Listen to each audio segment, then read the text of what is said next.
Hello my friends, this is Regular Slasher and thank you for watching my videos as usual. Yeah. In this clip, let me share to you one of also the most controversial videos that I have in mind.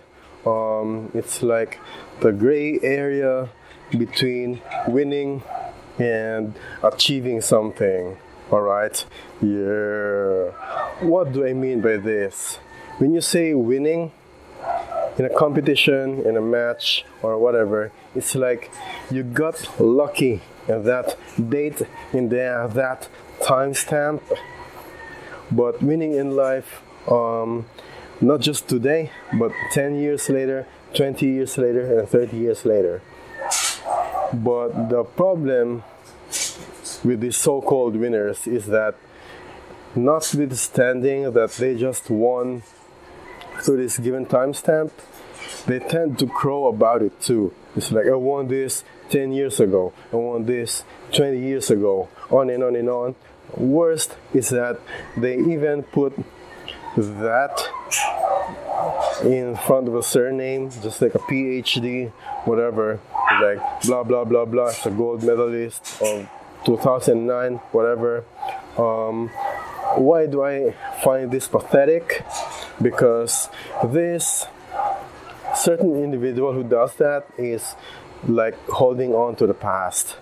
Alright, so you should respect me for what he did in the past, but instead, how about this person should give some value, alright, some added value to society. At least teaching some of his stuff that he has learned, for that, not just being like critish about it, whatever that means, right? Not just crowing about it for the slightest instance that you have won or you have lost. If you have lost, by the way, you've made up so many excuses, but on the other spectrum is that when you have won, you tend to hold on to that, just like that, alright? So to the point that even if 20, 30 years later, you still, I want this and that 30 years ago, you should respect me for it.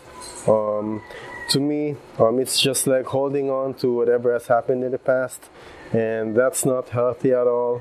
In case if you want to, if you want to have that urge of sharing your achievements, I think it's much better if you do that by your good deeds or your added value through teaching what you have learned in the past, like finding yourself a good teacher and then finding yourself a good student, on and on and on. And I don't think it's going to be a waste, but crowing or trumpeting about it is just as unhealthy as hiding it from everyone.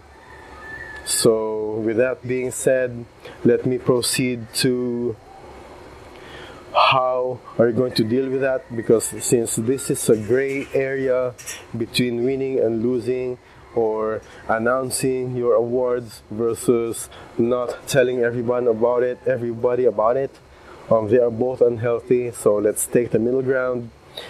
And what I meant by that is that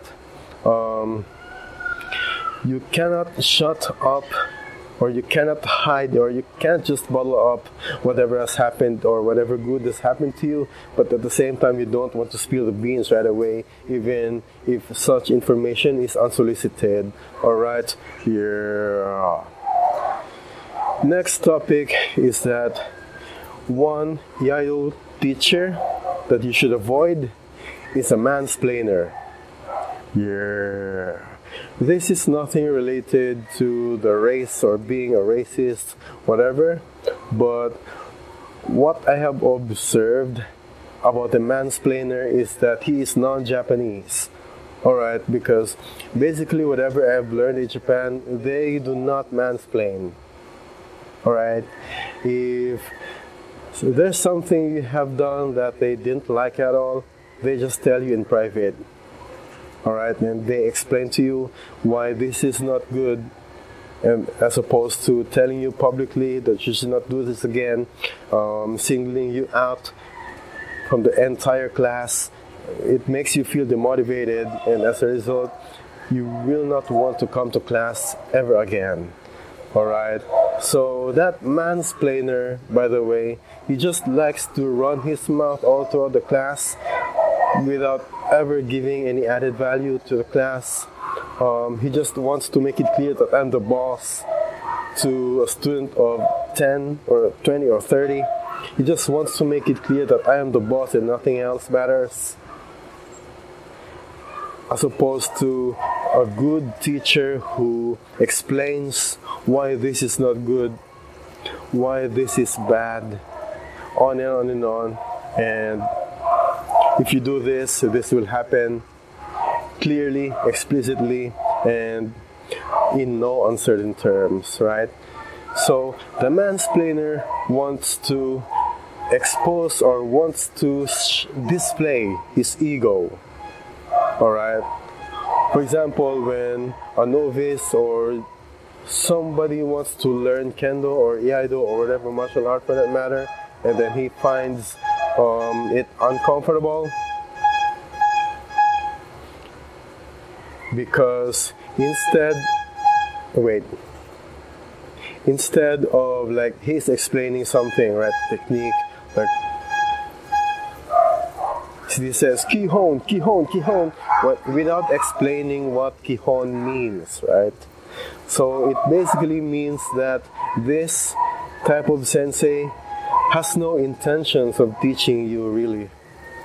So my advice to you is that if you have any opportunities to take the second class or the third class, don't. Alright? So on the other end of the spectrum, a good sensei will tell you, if you do this, there's consequences. If you not do this, there are also consequences. Or it's much better if you do this than what you just did earlier, without being personal about it. Then by all means, attend the second and third classes, and I commend you for it, for knowing the difference, and that it's such a wise move even before exploring to different dojos. So you should be able to find a hint on what type of sensei you want for your personal journey, alright? That's it, my friends. And if you like what you just saw, don't forget to like, comment, and subscribe to my channel if you haven't already. And especially if you click the notification bell, you'll be the very first person to know that I have uploaded another video that contains new information that could possibly help you in the future. This is Regular Slasher signing off. Thank you, much love, and どうもありがとうございました。And